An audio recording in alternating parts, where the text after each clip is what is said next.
Buenas noches, profesora. Mi nombre es Paola Estefany Cascamaita Cabrera. Voy a explicar el Renacimiento, la parte de la introducción, un renacer del pensamiento filosófico y psicológico. Em, el Renacimiento ha surgido en Europa en el siglo XIV y XVI.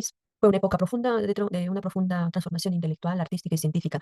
Este periodo significó una ruptura con la visión teocéntrica medieval y el surgimiento de una nueva cosmovisión centrada en el ser humano. Este movimiento trajo consigo una revolución del conocimiento clásico, griego y romano, y puso los cimientos del pensamiento moderno.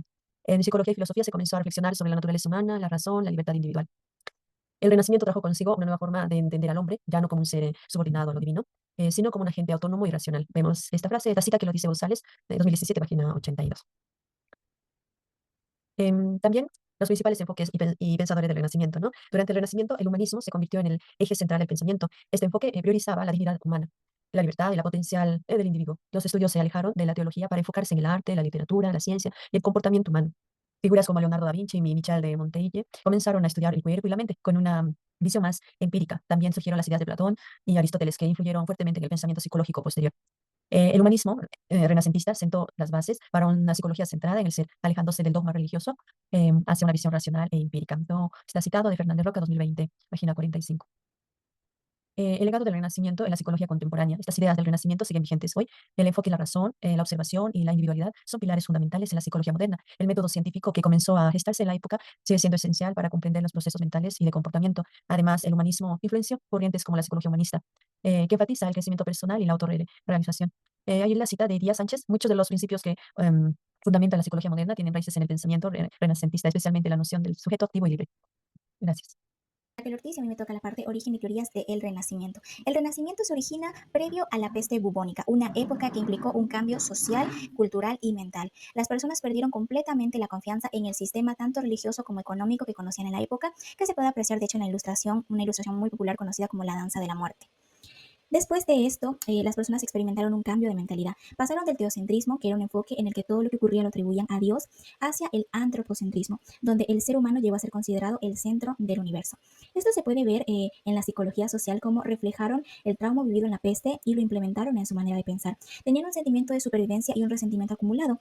Entonces, debido al estrés postraumático, dejaron de confiar en Dios y ahora, al verse solo los sobrevivientes, dijeron, bueno, solo nos tenemos al humano. Y de ahí nació esta manera de pensar que fue un enfoque bastante criticado debido a que promovía mucho el egocentrismo.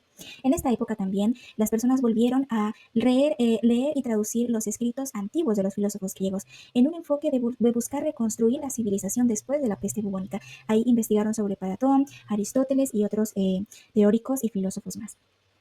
Luego de que pasaron ya algunos años, vino un enfoque nuevo, la teoría del humanismo. Este enfoque sí reconocía la capacidad del humano, sus habilidades, pero no era tan egocentrista. Se centraba también en el bienestar de los demás seres vivos. Aquí vemos cómo la sociedad en general de Europa iba poco a poco sanando el trauma y dejando atrás la histeria colectiva.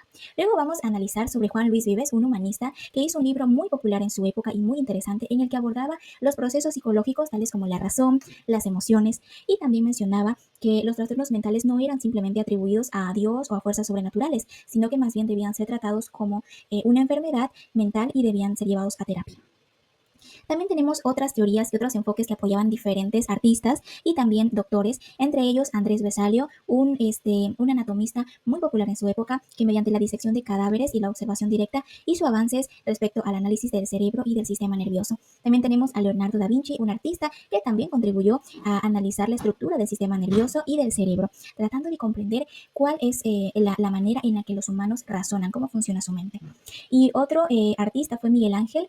Él, en cambio, era muy conocido por hacer retratos, pintaba retratos, pero estos expresaban una profundidad emocional y la psicología compleja de sus personajes. Poco a poco vemos cómo se sentaron las bases de la psicología clínica, científica, que vendría años después. ¿Cómo están? Mi nombre es Paola Silva. Vamos a hablar de la evolución. En la época del Renacimiento, la filosofía jugó un papel importante en el estudio de la mente y las emociones. Los filósofos se centraron en el alma, las emociones y su percepción. Vamos a dar una pequeña pregunta. ¿Qué influencia crees que tuvo la filosofía en el desarrollo de la psicología? Con el tiempo surgieron enfoques de la psicología cognitiva y la neurociencia. Estos campos estudiaron los procesos mentales internos y las bases biológicas. Hoy en día la psicología tiene diferentes perspectivas, biológicas, cognitivas, sociales y culturales. Otra pequeña pregunta, ¿cuál crees que es la perspectiva más importante de la psicología actual? La neurociencia y la psicología positiva son ejemplos de cómo siguieron ampliando nuestros entendimientos en los procesos psicológicos. La neurociencia estudia la base biológica de la mente, mientras que la psicología positiva se centra en el bienestar y de la felicidad. Yo les voy a hablar sobre la integración del Renacimiento en la actualidad.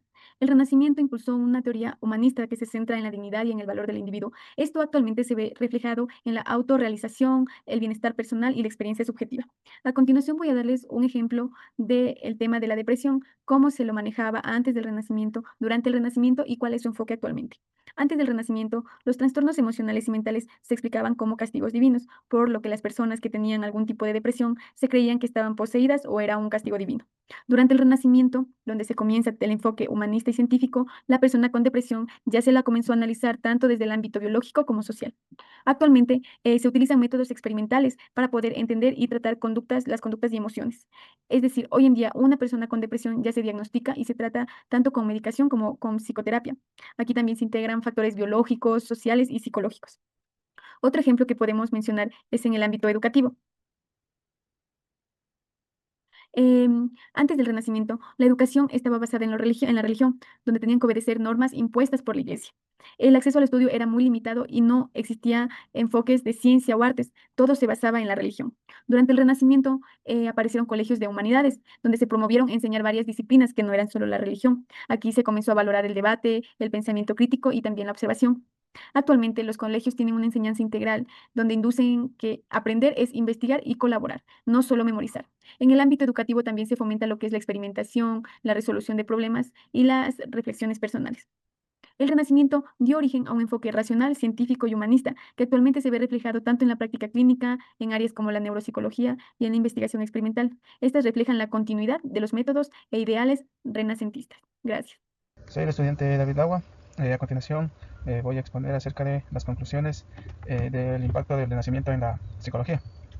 El Renacimiento marcó una transición crucial del pensamiento medieval teocéntrico al enfoque androcéntrico concentrado en el ser humano y la razón. Durante esta época, la observación científica y el racionalismo empezaron a influir en la comprensión de la mente humana. Pensadores claves como Leonardo da Vinci y René Descartes comenzaron a ver la mente como un objeto de estudio independiente del cuerpo y la religión.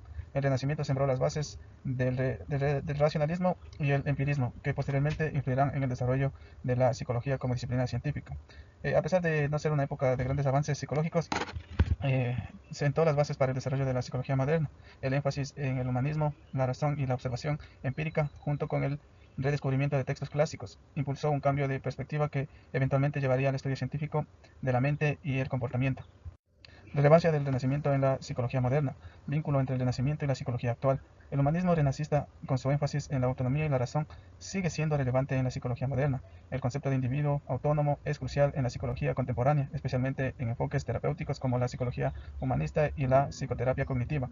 Los avances en el método científico durante el Renacimiento abrieron el camino para que la psicología adoptara métodos más sistemáticos y empíricos en el estudio de los comportamientos y los procesos mentales. Como reflexiones, lecciones del Renacimiento para la psicología contemporánea. La época del Renacimiento nos enseñó que la mente humana es un objeto digno de estudio científico, separado de lo divino y lo religioso. La psicología moderna debe su enfoque a la autonomía personal y la racionalidad en el Renacimiento, que rompió con la visión medieval de los seres humanos como sujetos pasivos denominados por fuerzas externas. La crítica al dogmatismo y al énfasis en el pensamiento crítico sigue siendo principios fundamentales en la psicología hoy en día. Implicaciones futuras. Impacto de la visión renacentista hacia el futuro de la psicología. A medida que los avances científicos continúan, la psicología deberá seguir adaptándose a nuevas formas de ver la mente humana y las emociones, manteniendo el legado renacentista de la autonomía individual. El progreso de la neurociencia y la psicología cognitiva pueden ofrecer nuevas formas de extender los procesos mentales, construyendo sobre las bases establecidas por el Renacimiento. Futuras teorías psicológicas podrían seguir explorando en la conexión entre la mente y el cuerpo, un tema que comenzó a ser cuestionado durante el Renacimiento y que sigue siendo relevante en la psicología moderna. Aunque la psicología como disciplina independiente no surgió durante el Renacimiento, este periodo fue fundamental para su desarrollo futuro. El humanismo, el enfoque en la razón y la observación, y el redescubrimiento de la antigüedad clásica sentaron las bases para el estudio científico de la mente y el comportamiento, preparando el terreno para el nacimiento de la psicología moderna. Esto ha sido todo en cuanto he podido averiguar sobre las conclusiones de la psicología en la etapa del Renacimiento. Muchas gracias por su atención.